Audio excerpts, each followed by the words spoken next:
인도네시아가 드디어 미쳤습니다. 호기롭게 대한민국의 KF-21 개발 사업에 참여한 다음 분담금을 미납하면서 말도 안 되는 억지를 부리고 슬금슬금 눈치를 보며 가니나 보더니 이제는 급기야 KF-21과 결별하겠다는 발언을 한 것입니다. 인도네시아의 퇴출을 바라던 우리 국민들 입장에서는 알던 이가 빠져나간 것처럼 시원한 소식이긴 합니다. 하지만 국가 간 계약에 얽힌 일이다. 무자르듯 단번에 해결하기에는 복잡한 문제들이 많이 얽혀 있어서 아직은 확정된 결과가 나왔다고 단점 지을 수는 없습니다. 그런데 인도네시아의 이번 KF-21 하차 발언은 인도네시아 정치권 내에서 권력을 차지하기 위한 힘겨루기 때문에 발생한 것이라는 분석이 나와 헛웃음을 유발하고 있습니다.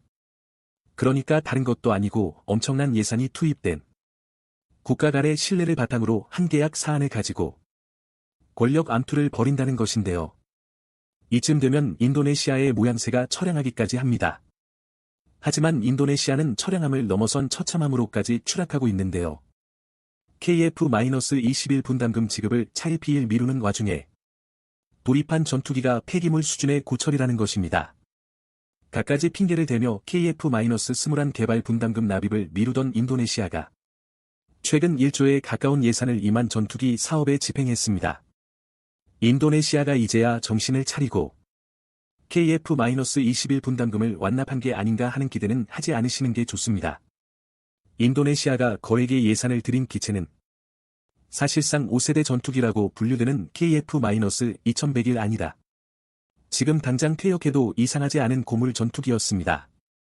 언뜻 이해가 가지 않는 부분인데요. 인도네시아와 이해라는 단어는 어울리지 않는 말이니 일단 그러려니 하고 넘어간 다음 자세한 사정을 알아보겠습니다. 최근 인도네시아 반둥에서 열린 더 퍼스트 디펜드 아이디 행사에 참석한 인도네시아의 프라보오 수비안토 국방부 장관은 인도네시아에 도입될 KF-21이 5세대기로 업그레이드 되지 못하고 4.5세대에 그칠 것이라는 발언을 했습니다.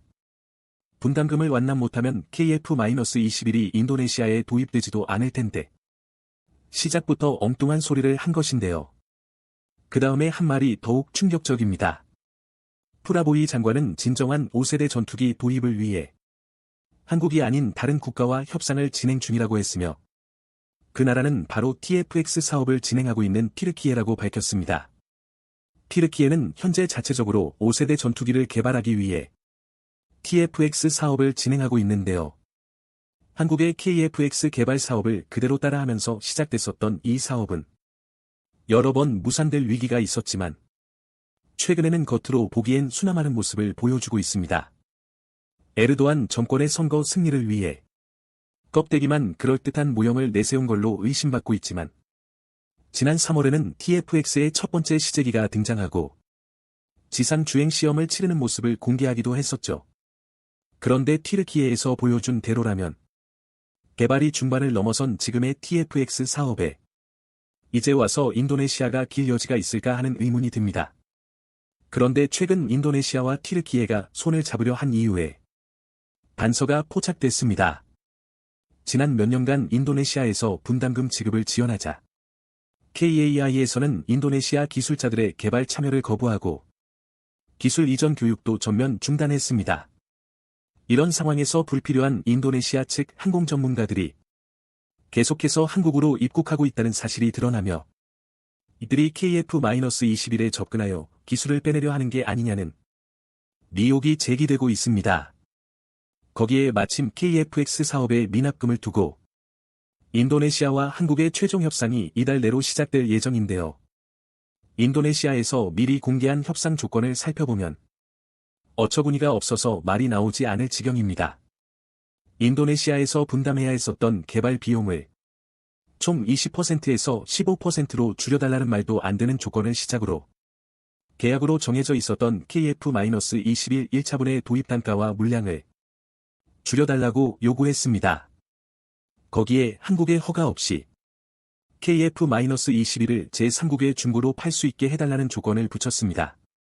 이런 정황들을 정리해서 살펴보자면 인도네시아는 어떻게든 KF-21을 도입한 후 튀르키예에게 상납해서 TFX 사업에 참여하고 튀르키예는 KF-21을 분해하고 역설계하여 KF-21의 기술을 훔쳐 TFX에 적용할 수도 있다는 것입니다. 튀르키예는 현재 영국 배 시스템즈에서 일부 협력을 받아 TFX 사업을 진행하고 있지만 완전한 5세대 전투기를 만드는 것은 무리라는 사실을 자신들도 잘 알고 있습니다. 때문에 인도네시아를 이용해 한국의 전투기 기술을 빼돌리려고 시도하는 것이 아닌가 하는 의심이 드는 것인데요. 일각에서는 이게 지나친 억측이라는 지적을 하기도 합니다. 그러나 과거 튀르키예의 행적을 보면 마냥 억측이라고만은 할 수 없습니다. 그도 그럴 것이 지난 2021년 말 튀르키예는 파키스탄의 TFX 사업의 공동개발국으로 합류하지 않겠냐는 제안을 했었습니다. 그런데 이 제안에는 숨겨진 속내가 있었는데요. 바로 파키스탄을 통해 중국의 전투기 기술을 빼돌리기 위한 것이었습니다. 중국과 함께 JF-17 전투기를 개발하고 생산한 경험과 기술을 가지고 있는 파키스탄을 끌어들여 43-34 SECBS TFX를 완성하려 했었던 것입니다. 이러한 튀르키예의 의도를 포착한 중국 외교부에서 중국 정부는 언제나 군수품 수출에 대해 신중하고 책임감 있는 태도를 취하고 있으며 군수물자 수출관리법과 규정을 엄격하게 이행하고 있다고 간접적으로 경고를 날리며 파키스탄과 튀르키예의 협력은 그대로 무산되어 버렸습니다. 하지만 KF-21 사업을 배신하려는 인도네시아의 시도는 무리에 그칠 전망입니다. 한국에서는 이미 인도네시아의 이러한 의도를 알아차리고 인도네시아 기술진에 대한 강력한 기술 접근 거부 조치를 내려 산업 스파이를 원천 차단하고 있습니다. 또한 KAI 측에서도 인도네시아의 미납금 지급이 확실하게 약속되지 않는다면 인도가 예정되어 있었던 제5호기를 인도네시아에 보내지 않을 거라는 입장을 명확하게 밝히고 있죠. 이대로 다음 협상에서 인도네시아가 원하는 결과를 얻지 못하게 된다면 인도네시아는 섣부른 발언으로 한국도 잃고 튀르키예에서도 인도네시아를 받아줄 이유가 사라지게 되면서 인도네시아의 차세대 전투기 도입 사업이 완전히 무산되어 버릴 위기에 처하게 됩니다. 인도네시아 국방부의 자충수는 여기서 끝이 아니었는데요. KF-21이 잘못될 거라 확신하고 있는 건지 다른 나라에서도 전투기를 사겠다고 난리를 치던 인도네시아는 얼마 전 드디어 새로운 전투기를 구입했다고 자랑스럽게 밝혔습니다. 현지 매체 등에 따르면 인도네시아는 최근 카타르 창고에 처박혀 있던 미라주 2000 전투기 12대를 구매하기로 했으며 이를 위해 약 7억 3,450만 달러, 한화로 약 9,500여 원에 이르는 막대한 예산을 지출했습니다. 인도네시아가 약 9,500여 원을 들여 구입한다는 미라주 2000은 프랑스에서 개발된 경량급 다목적 전투기로 종종 F-16과도 비교되는 기종입니다. 1980년대 처음으로 실전 배치된 이후 프랑스 공군의 주력기로 사용되었으며 현재는 2000년에 실전 배치되기 시작한 라팔과 더불어 프랑스 공군이 주력으로 운용 중입니다. 이러한 내용만 보자면 현재 운용되는 전투기를 중고로 구입한 것이니 큰 무리가 없는 것처럼 보입니다. 하지만 이번에 인도네시아가 도입한 중고 미라주 2000-5는 이미 카타르에서 퇴역한 기체로 출고된 지 약 26년이나 지난 상태입니다. 물론 방산 무기의 경우 20년 30년씩 운용되는 일이 적지 않은 것이 사실이고 F-16과 같은 스테디셀러라면 충분히 가능한 일이라고 생각할 수 있습니다. 그러나 미라주 2000-5는 스테디셀러라고 평가하기 어려우며 부품마저 단종된 상태다. F-16과 비교했을 때 약 6배에 육박하는 유지비가 소요될 것으로 추정됩니다. 또한 프랑스에서 현역으로 활동하고 있다고는 해도 그 역시 퇴역 수순을 밟고 있습니다. 그러니 인도네시아가 그들의 주장처럼 예산 부족을 겪고 있는 상황에서 거의 1조 원에 달하는 돈을 주고 살만한 가치가 있다고 생각하기 어려운 것이죠. 이번 결정에 인도네시아 내부에서도 비판의 목소리가 튀어나오고 있습니다.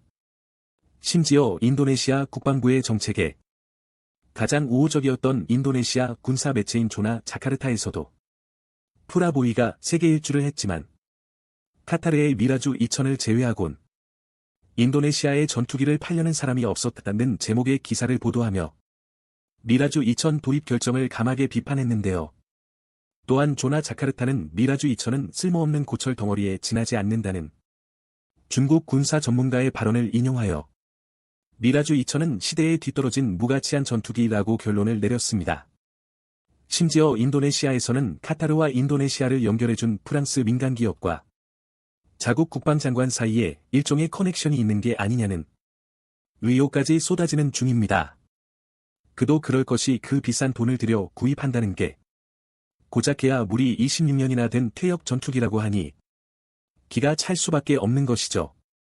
더구나 조코이 대통령까지 나서서 만류하는 일을 추진한 이가 내년 2월에 있을 대통령 선거에 출마한 현직 국방부 장관이라는 사실은 이러한 의혹을 증폭시키기에 충분합니다. 때문에 다음 대통령을 꿈꾸는 프라보의 수비안토 국방부 장관이 선거를 대비한 정치자금을 마련하기 위해 거래를 했을 거라는 소문이 무성한 상태입니다. 게다가 조코이 대통령의 임기가 1년이 남은 지금 다음 대권에서 조코이 대통령을 누르고 전면으로 나서기 위해 조코이 정부의 업적으로 기록될 KF-X 사업을 무너뜨리고 티르키예의 TF-X와 프랑스의 미라주 2000을 도입해 인도네시아의 차세대 전투기 도입 사업을 자신의 업적으로 만들려 하고 있다는 추측도 제기되고 있습니다. 인도네시아 하원에서 국방을 담당하는 분과위원회 소속 의원들조차 그 많은 유지비를 감당하면서까지 중고 전투기를 구입할 만큼 절박한 상황이 무엇인지 모르겠다는 미 역시 도무지 이해할 수 없는 일을 추진하고 있는 고고 OID, IXUSINBID 국방부 장관을 에둘러 비판하는 의도로 해석됩니다. 인도네시아는 KF-21 개발 사업과 관련돼 지금까지 수없이 많은 잡음을 만들어냈습니다. 그들이 KF-21 개발에 기여한 바는 전혀 없지만 적어도 공동개발국이라는 타이틀을 가지고 있다면 분담금을 충실히 납부라도 했어야 합니다. KF-21 개발의 최대 리스크는 인도네시아였다고 해도 과언이 아닌데요.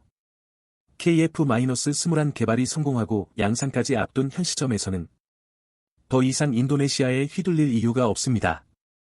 이제는 분담금 완납에 대한 확답을 받든지 KF-21 사업에서 인도네시아를 퇴출하든지 결정을 내려야 할 때가 온 것 같습니다.